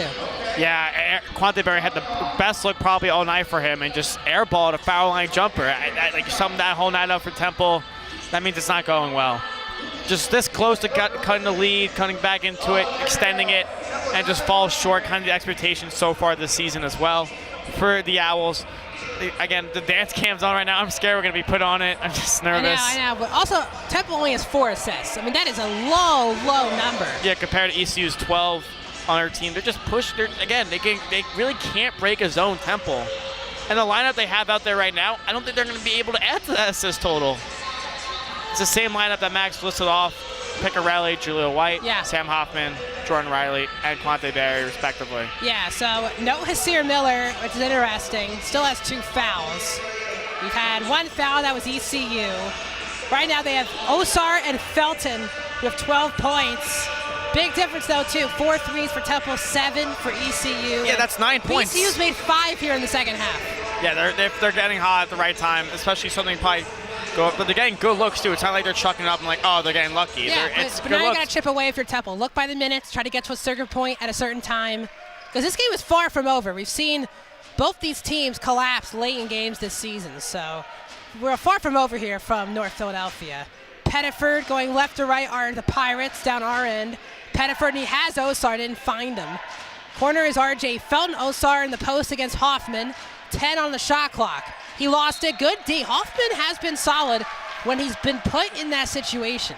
He's a good defender. He's someone that Adam Fisher trusts. Like I said, the kid from Brussels, he's a big guy. He understands his role in the team. He does. But I think the lack of height for him, 6'5", think of a Memphis that comes in FAU, Vlad Golden. They're going to just expose that. And ECU's still doing tonight with Brandon Johnson. It might not look so in the box score, but he's working down there, passing it out. Temple needs buckets in a hurry. They have not scored in over 3 minutes. That means not even a single point in that span. White has the ball in the right corner going right to left. White jump ball. There should be a jump ball. Foul.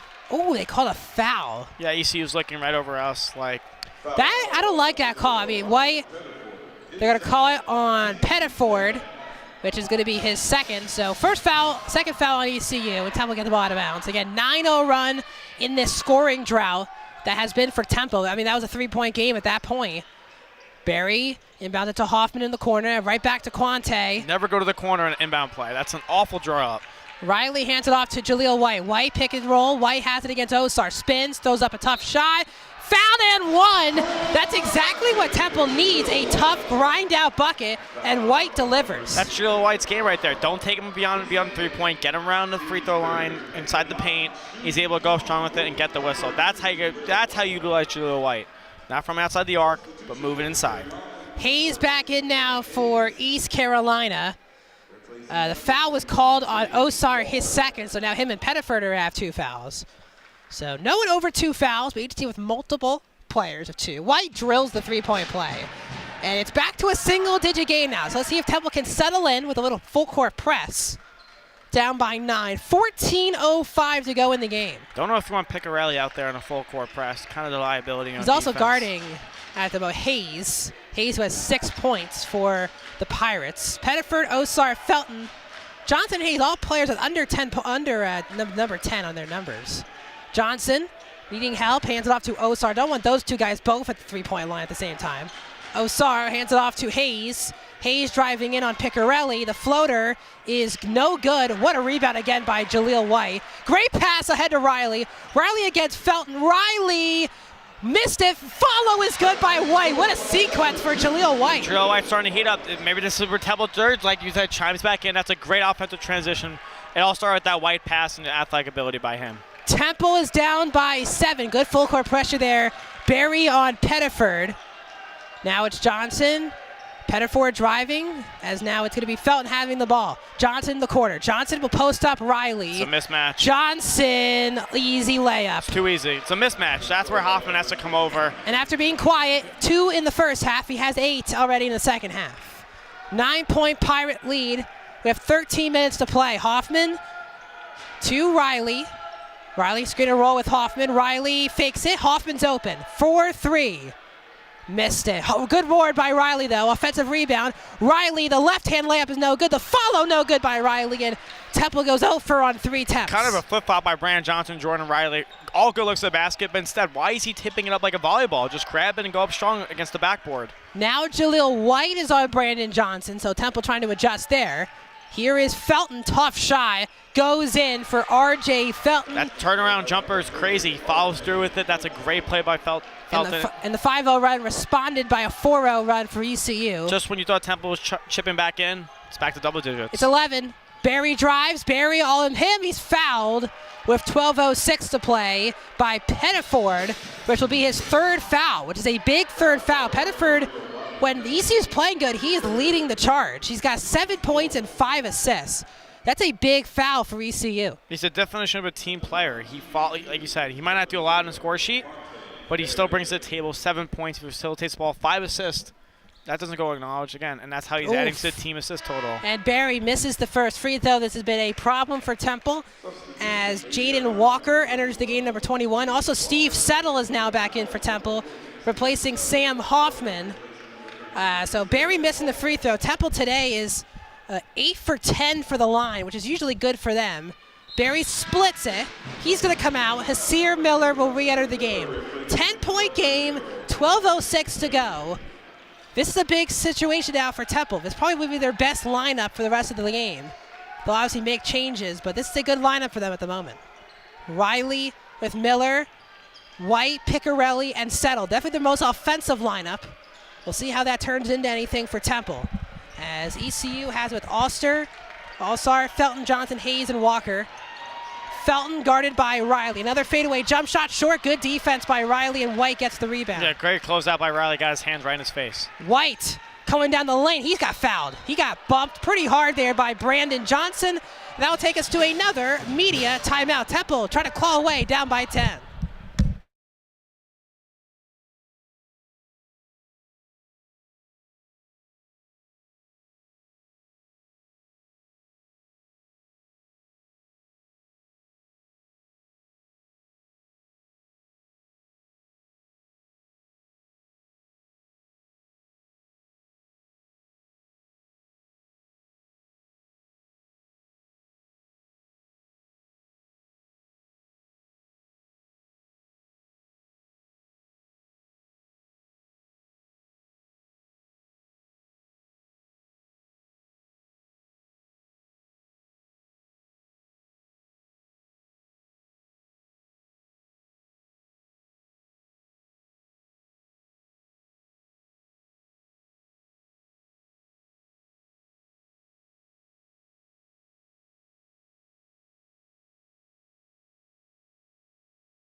And welcome back, everyone, to Philadelphia, Pennsylvania. Third game of conference play for your hometown Temple Owls. They trail by 10 at the moment to ECU. Both teams identical records, 8-7 and 1-1 in AAC play, both coming off a win on Sunday. So both teams, again, looking for consecutive victories for the first time since early December. So it feels like a season-changing win to at least get some momentum heading into the rest of the conference schedule. ECU was down by 6 at one point late in the first half. Now with 11:42 to play in this game, they lead by 10. Yeah, Temple's still trying to claw their way back in, like you said. You signed off on that note. But just, again, defensively, they can't really stop. Now Brandon Johnson's starting to take over the second half. RJ Felton's doing his thing. The top 3 scorers for ECU are showing why they're the top 3 scorers. Steve Settle has the ball. Temple has it out of bounds. Miller once again into a post-up situation for White on Hayes. Now they try to trap White, gets it out quickly to Miller, moves it to Settle. Oh, he almost double dribbled. Settle drives in. Settle kicks it out to Riley. Miller, there's 5 on the shot clock. Miller, White in the corner. White chucks up a jump shot. He airballs it, and it's a shot clock violation out of a timeout. Not a good look for Coach Fisher. That's a second air ball today within probably the past 5 minutes. And that's a worse shot than Quante Berry had on the last offensive possession where it results in the air ball. Why not his fault? I mean, but again, you come out of a seconds. timeout under the basket, and that's what you draw up. I don't know if that's good D or just bad coaching. I know. ECU throws it away, and Temple will get it right back. A rare turnover. Now both teams identical, 7 turnovers each here today. Yeah, nothing like these turnovers. Again, playing defensively, it's more resulting in just missed baskets for Temple, but some jump passes here and there. But both these teams playing really clean. Again, I'm Max Sitterberg, joined by Liam Gianelli. White in the post. White, triple team, kicks it out. Piccarelli for 3. Big shot! Piccarelli drills his first shot of the game, and Temple's back within 7. That's his first stat recorded in the entire box score so far. In 10 3 minutes. baskets. So big shot for Piccarelli, who made 3 in a row. Temple was playing bad against Wichita. His threes turned it around. Can we see that happen again? Hayes going from left to right. Brandon Johnson in the post. Osar guarded by Steve Settle. Osar looking for a foul. He drives in and he scores. Beautiful bucket by Osar. He leads the game with 14. Yeah, Osar's got to be careful, though. He's throwing his elbows around, almost got Settle in the face. That could be called offensive, even a flagrant, but it's still good for 2 points. Now ECU takes the lead by 9 again. Leads by 9 with 10-10 remaining in the half. Miller has it. Right side Settle. Dribble handoff with Miller. Miller, he wants to shoot it. He has a mismatch. Miller kicks to the left side for Settle. He wants that step back 3 so bad. Settle in the corner now. Settle, how did he do that? He dribbled by 2 guys in the corner and got the layup. Yeah, that's his first 2 points. Now he was 0 for 3 from the start now, making it 1 for 4. Maybe Picarelli and Settle start getting it going. Could be it now. Oh, Miller all over Hayes. Great defense by Hasir Miller. All over Cam Hayes.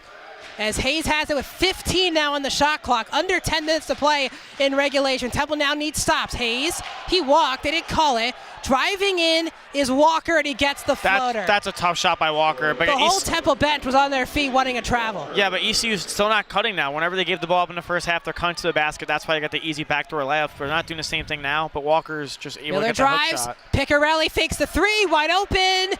No good. Rebound, ECU. Don't understand why he didn't take that dribble there. He had a layup, but again, he is a sharp shooter, and he is now 1 for 2. You kind of want him to keep shooting 3s, though. He's getting good looks. As now Hayes controls. Now this is where Temple does need to get stops. ECU's made 4 of their last 5 field goals. They won Felton in the post against Riley. They get it to him. 8 on the shot clock. Felton drives into the middle. Jump shot. Good by R.J. Felton. He's now got 16, and the lead's back to 11. Yeah, it's starting to get a little tight here for Temple to really lead a comeback. They need multiple stops, but ECU just feels red high here at half number 2. They're shooting 55% from all around the floor. Miller driving in, step back, jump shot. No good. Rebound. No one near the ball for Temple. Rebound for Hayes. It's the shots like that that makes these comebacks kind of more like, I wouldn't say impossible or inevitable, but tougher to grasp. Here is Hayes. Offense, and you saw that Osar was doing those elbows, and White was just not taking it. He was trying to force that to happen, and now they're going to separate the players. He was getting chippy between Osar and White. The call on the floor is an offensive foul, and they're going to call a timeout to review it, but we'll keep it here as it's a review. Liam, what are your thoughts on the chippiness now in this game? Yeah, if I'm Osar, you don't want to give him more free baskets at the free throw line. Temple's been 9 of 11 for tonight. That could be 2 more points, and they get the ball too. Don't know if that warrants a flagrant 1 call. And there, that could just be a little shovey between the 2 players, but something to always monitor. But if I'm Schwartz for ECU, I'm telling Osar, calm down, maybe take him out for a minute or 2. Still records a technical. So the foul is on Osar. That is his 3rd personal foul. It's a big 3rd on him. It did go to a media timeout, but we are going to keep it here as the referees are currently under review. If there's a flagrant, could be bad. Gives Temple a shot to cut it to single digits. Well, it depends. Well, I don't. You've not seen a replay, though. I don't think it's a flagrant 2, because that means Temple gets 2 shots and the ball, and Osar is out of the game. Flagrant 1's the same thing without the ejection of Osar. Yes. I think it's a clean offensive foul for ECU, and Temple just doesn't get the ball. I don't think there's anything more insult right there than it was called. So currently with 8:14 left, the Owls trail by 11. They cut it as close to 7. They've kind of be hanging around the 7 to 11 point threshold. I think in the next 3 minutes, if we can get to 6, that would be a pretty good, I think, yeah, before the 5 minutes, maybe this media timeout, if you're able to get the flagrant, like you said, cut the single digits there, that's what you need to. But, again, this is poor shot selections. Sir Miller's trying to play hero ball. You got to pass it around. Still, that 5 assists is still kind of drumming our eyes in front of us. We're looking at the stats in front of us, and probably something to ask Adam Fisher in the post-game conference. And it's a shame because they're rebounding so well right now. 7 offensive rebounds to ECU's 1. You did not expect that coming in for such a good rebounding team like the Pirates are, but it's been the assists. All of ECU's buckets are coming off of their actual offense, and Temple are just ISO play buckets at the moment. Yeah, it's kind of just like pick up basketball a little bit, like what you watch when you play, or even, I'm not going to bring it to the pros, but it's what's going on. But Max, I just want to say, how many games you got left before is it? Couple more. Couple more? I didn't want to bring up a sore subject. Wow. I'm just saying, I'm glad I got to call a game with you before I appreciate your it. WHIP tenure is over. It's just, I get to call with you today. Hey, the semester has not started yet. I know it's the last semester, but this is, I appreciate it. Yeah, this is it. Like you don't know, Max Sonnenberg does graduate in May. He walks. Him, Jake Gable, Jacob Smedley, some other seniors along WHIP. Thank you. Walk as well. So, a little bittersweet. I think there's definitely one more missing. I can't think right now.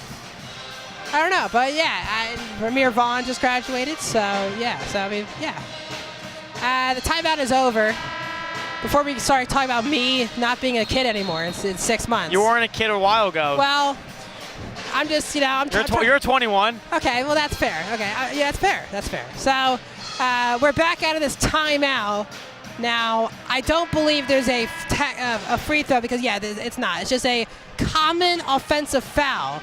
But that is 3 on Osar, so they can get him out of the game. I just don't know why that needed to be looked at. I mean, sometimes maybe we missed something, but I don't think it was like someone got shoved to the ground and intentionally elbowed. But ECU shooting 55% from the floor. Temple 36%. Temple might have benefited from a flagrant. Yeah, so they get the ball down 11 with 8 minutes to play. Piccarelli wants the 3. Drives in. Good kick to Hoffman. Miller to the right is Riley. Now to White. Everyone touching the ball, but good. It's just great defense. Everyone's closing out perfectly. Piccarelli for 3. He got fouled. That was an obvious foul. I mean, that guy was on top of Piccarelli. I don't know if it's obvious. I don't think it's a foul at all. I think it's a foul. He's on top of him. You have to let him land, and the way the Pirate player didn't let him land. Now, this is a good thing for Temple.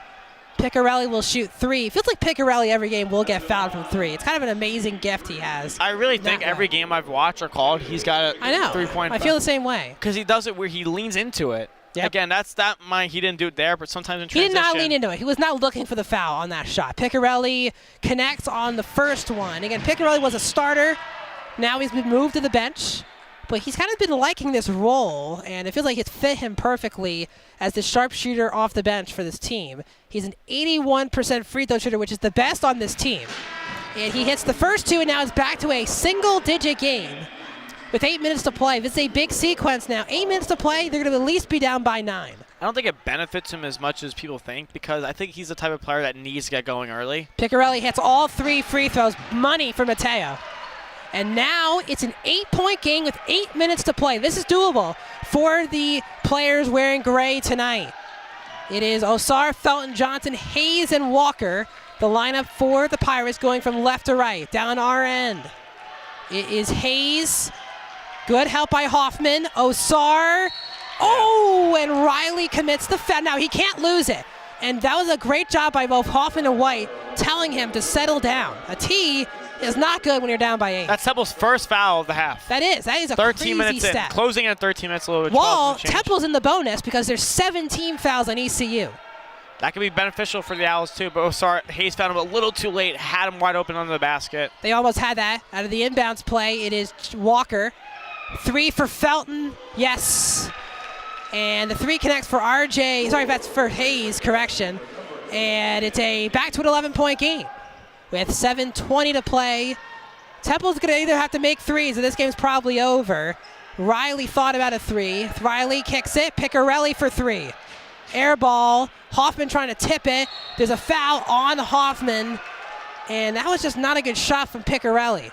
No, I think that was the time he was looking for the foul. It's just, again, that's a bad shot. And now... Yeah, Piccarelli is talking to the ref down the court. So 7:09 to play. The lead's 11. It just feels like ECU can't miss. Someone's got to inbound the ball for ECU. I don't know if that's warranted to delay a game. Should be. They didn't call it, though. Second foul on Hoffman. Again, second team foul. So you got to press the rest of the way. Well, they're Temple. pressing, but not really violently here. They're just letting them dribble up the court. Piccarelli's on top. Oh, Piccarelli taking it away from Walker. Don't take the Piccarelli, great pass to White. Open 3 for Miller. No good. And it is, offensive rebound down low. Piccarelli for 3. No, and that's a big sequence. And now back the other way is a dunk for Brandon Johnson, and that could be the game right there. Yeah, that might be the best 2 looks of the night, and they both came up short, just like Temple did the second half. That felt like a momentum switch. Piccarelli steal. Your top 2 3-point shooters getting wide open looks, and they can't connect. Back to 13. Miller drives, kicks in the corner for a Riley three. Well, he's been playing tonight. He hits his third three, but shockingly, it's his first bucket of the second half. 15 for him. It's back down to 10. They just need stops consistently here. The offense is the offense. The problem is the ECU just scoring every way down. 5 in a row field goals made by the Pirates. If I'm ECU, I get that ball in RJ Felton's hands right here because I think that's an easy 2 bucket. Hayes for 3. Way off. Rebound by White, his 7th. Temple needs a bucket here. Push it. White driving. White, he got fouled. Yes, he did, and that's a 1-and-1. That's what you want now for Temple. There's 6 minutes left. You can slow down the clock on 1-and-1s and bonuses at the moment. Yeah, but I think you still got to push it. Again, you think slow down the slow clock. it down. You only got less than 6 minutes to go. I meant the clock, like slowing down, like stopping the clock to shoot free throws is what I mean. I got you. White easily got tripped there by Hayes. Not a good shot by Hayes, by the way, on the other end. So Temple's been good from the free throw line so far, but these are times. You said it. These are times. Not me. Oh, well, I'm not going to say anything. Jaleel White shooting a 1-on-1. But this is where you need him now. Thank you for saying it, not me. Temple is 12 of 14 from the line tonight. The announcer jinx isn't real. White is 2 for 3 from the line in this game with 8 points and 7 rebounds. He's had a really good second half. Liam. My apologies. White's had a good second half. No, you're good. White's had a good second half. 5:56 remaining. They need every bucket now moving forward. The first one for Jaleel is good, so they will get another one. You really believe in the announcer jinx? Yes, because I've been a part of it 4 times in one game, actually. So what game was that? I don't remember, but I just remember looking every time my producer and whoever was calling the game with me and being like, what did I just do? It was all, of course, against Temple. White hits both. So, Liam, you could say it all you want. It might come later in the game. Well, it's a down to 8 again. I felt like Temple was done here, but a good little stretch to cut it to 8 with 5:50 to play. There is time here. As good defense by Miller on LeCount, who now randomly checks back in for, he's only played 4 minutes tonight. He's already back in.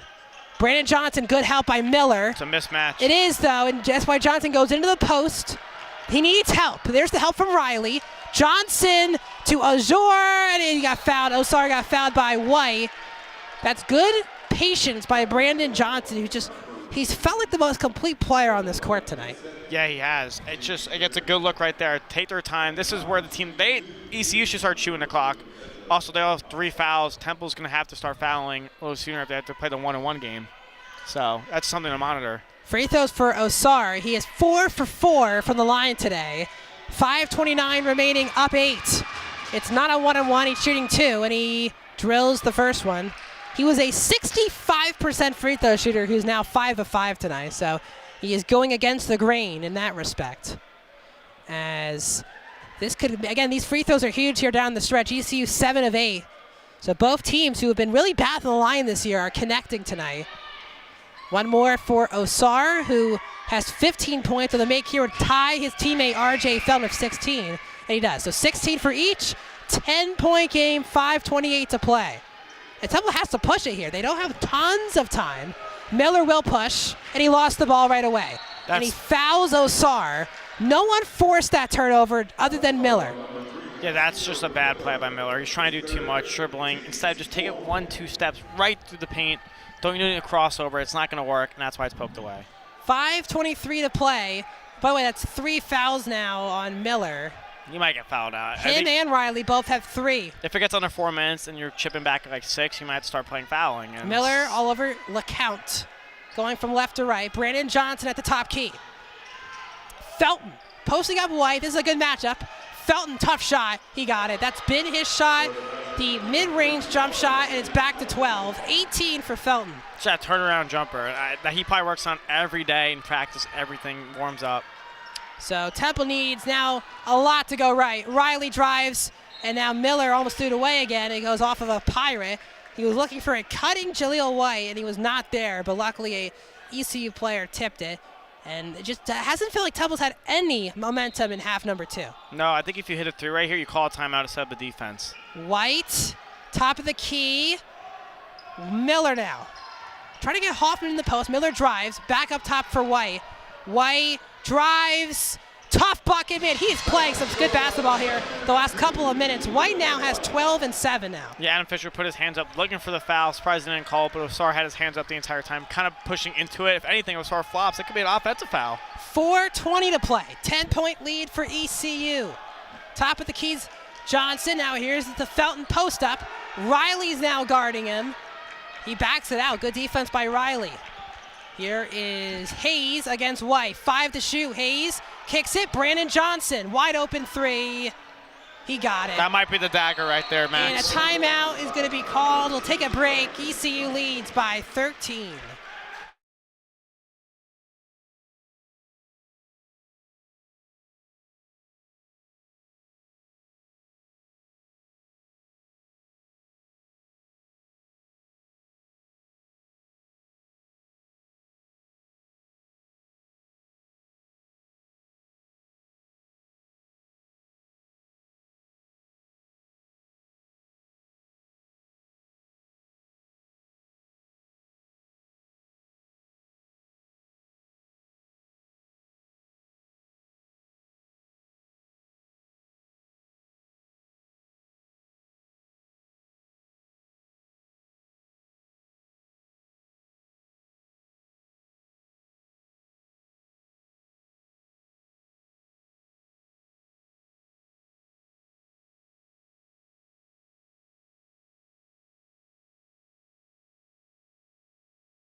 And we're back for the final 4:03. Temple down by 13. ECU just can't miss in this one, and it's been all them in the second half. 36-25. They are being outscored, and it's been a rough one for Temple. If you look at the statistics, 14 for 21. That is a large number. 14 for 21, Liam, in the second half. 6 of 9 from three.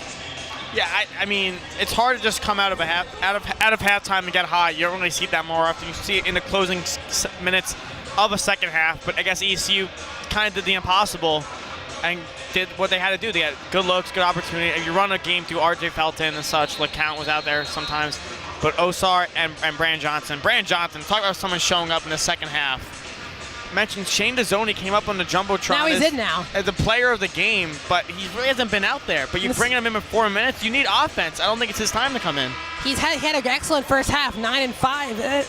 And then, early in the second half, Liam, he took him out. And I don't know, man. When the game was going well, he was in the game. I don't know. We'll have to ask Adam Fisher. Thanks to Julia White and Matteo Picarelli, Temple does have 22 bench points compared to ECU's 4, but... Well, Picarelli here off a three. Got it. Picarelli cuts it to 10. That's exactly what Temple needs, a quick three out of the timeout. So with 3:45 to play, ECU by Temple, again, doesn't matter if they keep making buckets. Long way to go, 3:40, but Temple just has to get consecutive stops, which has been pretty difficult all second half. Pettiford's back in with his 4 fouls. Here is Lacourt against Picarelli, coming down left to right. Pettiford. Osar with 5 to shoot. Osar, he has not taken a jump shot all night until now, and then that's off. Here comes Temple now. Miller almost lost. He got it back. That shot by Osar looked good, but came up short. White drives. White, no foul. Kicks it to the corner. Hoffman saves it. Miller has it back. Miller drives. Miller got the layup. He passes away from it. Dezzoni back to White. White, the corner three. Short. And again, Miller. Notice how no one at ECU closed out on Julia White? No one. They wanted Not DeZoni one to shoot person. it. They wanted DeZoni because DeZoni was on DeZoni.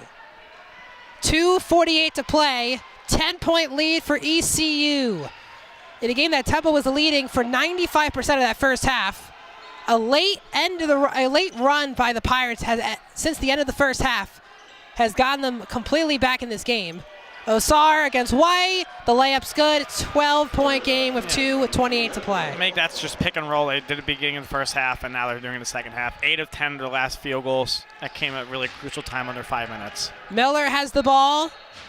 Piccarelli's fouled off the ball. Not a good foul because it's a 1-and-1 for Temple. And this should send Piccarelli back to the line. Settle is now coming back in the game. A guy, Steve Settle, had 19, 9, and 6 steals and has completely been a ghost out there today. Yeah, it just kind of come off his best, I would say, probably game as an Owl. Yes. Versus the Shockers. Yeah, Maybe LaSalle. Maybe. I think this was his best game. I do. Against Wichita? Yeah, he was the most complete player. He had 19-16 versus the Explorers. Yeah, but I mean, they needed him for all the minutes last game. Piccarelli for the 1-and-1 with 2:19 to play. I mean, look at that. I mean, ECU and Piccarelli missed it. He was an 81% shooter. That is how you put the nail in the coffin in a loss. ECU has made 8 of their last 10 field goals. I mean, nothing getting consecutive stops here for Temple. And they're shooting 40% from beyond the arc, 57 all around the court. Stay tuned for WHIP's post-game show with me and Liam. You have to see us, actually, and we'll do post-game on the court following the press conference of Adam Fisher. So we'll get some thoughts on what Fisher had to do. Definitely a question had to be asked, where is Shane DeZoni the whole second half? Pettiford air balls. Layup is an air ball by Brandon Johnson. ECU, by the way, their 3 scorers have showed up today. Yeah, 18, Osar 18, and 15. Felton for 18. Osar and Felton have 18 each. And Brandon Johnson averaged 15. That's all above their averages, but they were all averaging around 15 a game. Also 6 assists for Pettiford. Temple just 15 for Riley, but again, he got 12 in the first half. So ECU played the better game. What are you going to do about it? Miller for 3, no good. Settle the offensive rebound, gets it back out to Jaleel White, who drives. His reverse layup is no good. He kicks the ref, but he is fouled by ECU. It's kind of like Drew White's like a flopping fish out there. I really felt like he's the only one who really played a good second half. 12 points, 7 boards in the game. He was driving, not looking for the foul, but to actually score. And again, White took him some time again, second straight game to get back into it, but I feel like as the game went on, he really found his game. He gives a hustle every time he's out there. Again, maybe he has to go back into the starting lineup. I don't know who you take out, but after today's performance, maybe Steve Settle. I mean, it's... He looked like he was sleepwalking. He's their side. I mean, again, Hoffman 0 for 4 today. Miller, by the way, he'll go under the radar, but not for us. 1 for 8 from the floor. 0 for 4 for 3 with 3 turnovers. Again, Miller, one of his worst performances of the season today. And again, if he just had 10 points, this would be a game, but he did not. Quante Berry is now going to check in for Matteo Piccarelli. And Jordan Riley was out of the game. Did not realize that. He's back in for Hoffman. As White, by the way, also got to acknowledge the free throw shooting much better this year. 5 of 6 today. But again, they need him and Miller every night, and they just didn't have Miller tonight, is the truth. White, yeah, well, there's the announcer's jokes. I know. I looked right at him. 5 of 7 is still good for him, so I'm going to give him that credit. 5 of 7. He missed the second one. 11-point game with now 1 minute and 20 to go. Pettiford getting trapped by both Berry and White. Berry's all over Brandon Johnson. It's not even like they can just foul and get them to the line. They still have 3 fouls to give to even get there. And 4 team fouls. They're trying to trap Felton. Felton gets out of the double team. What if he makes this? Oh, they caught a foul on Riley. Fisher slapping his board on his leg at the moment. And free throws for R.J. Felton. Jordan Riley is coming right out. That's just great defense, and you just give it up right there, a slap on ours. I didn't hear from here. Like you said, if he made that, they celebrated. I'm like, that didn't go in. What am I miss? And I just see the whistle blown. Yeah, so again, with the Temple loss, they'll fall back to under 500 in conference play. 8-8 overall and 1-2 in the AAC. Temple, again, just can't put together win after win. They just have to, the inconsistency on this team is on full display. And they head down to a North Texas team that's known for the defensive just mentality. They're going to press you throughout the entire game. And with Temple losing a little bit of offensive fluidity today against the Pirates, kind of a cause for concern. Saturday night against North Texas, they'll stay on the road next Tuesday against SMU, and then they'll return home for 2, Rice and South Florida. So that is the Owls' schedule. Again, 8-8. Miller driving in, kicking out to Piccarelli. Settle thought about a 3. Piccarelli's the only one who's wanted to shoot the ball this game. He misses a 3. Now they're starting to pass the ball around the arc. Like, you need a shot to go up. 50 seconds left, 13. ECU, on the other hand, will go to 9-7. Consecutive wins for them. They'll go to 2-1 in the conference. ECU's next game will be home for SMU this coming Saturday. Home for SMU. They'll be home for SMU in North Texas. Both teams will have the same opponents the next 2 games. Long 3, RJ Felton, no good. Got his own rebound. There's the kind of the laziness of being down by 13 at this point. Shot clock's unplugged. Another 3 for Piccarelli, no good. Rebound by Settle. He'll get on the board. 4 points for him. And they're just trying to dribble it out. And that will do it. Liam, any final thoughts for a pretty self-assured, dominant win for the East Carolina Pirates? Yeah, a team that played really well throughout the first 13 minutes, and then Jordan Riley came out that last 7 minutes of the first half. I killed all the momentum for Temple. That can't be the cause for concerns. No field goals the last 3 minutes and 40 seconds for Temple. Well, they broke that after Steve Settle put back, but came out flat the second half. Just been the trend all season. Something you have to really close in and hone in, especially in this road stretch coming up. So the Owls fall to 8-8. as well as 1-2 in the American Athletic Conference. Next up, Saturday night, 6 o'clock, I believe, on ESPN Plus at North Texas. Next time WHIP will have a men's game. Will be January 20th, Saturday, 1 o'clock. Temple will be hosting the Rice Owls. For WHIP, next up will be this coming Sunday at 2 o'clock. Liam will be on the call as the women are on a roll. They won 2 games in the Midwest. They'll be hosting, have a home game against Memphis, I believe. Is that correct? Memphis? I got to double check, but I know Jake Abel and I will be on the call. But Jake Abel and Lee will be on the call for some ladies action. They have been killing it this season. They're looking for 3 wins in a row this Sunday. So shout out Diane Richardson. Shout out Diane Richardson for helping turn around the women's basketball program. They're 9-7 and 3-1 in the AAC. So thanks for joining us for the last time tonight. That's been Liam Gianelli. Stay tuned for our WHIP Twitter account for our post-game show in a matter of moments. Thank you, everyone. Temple loses to East Carolina.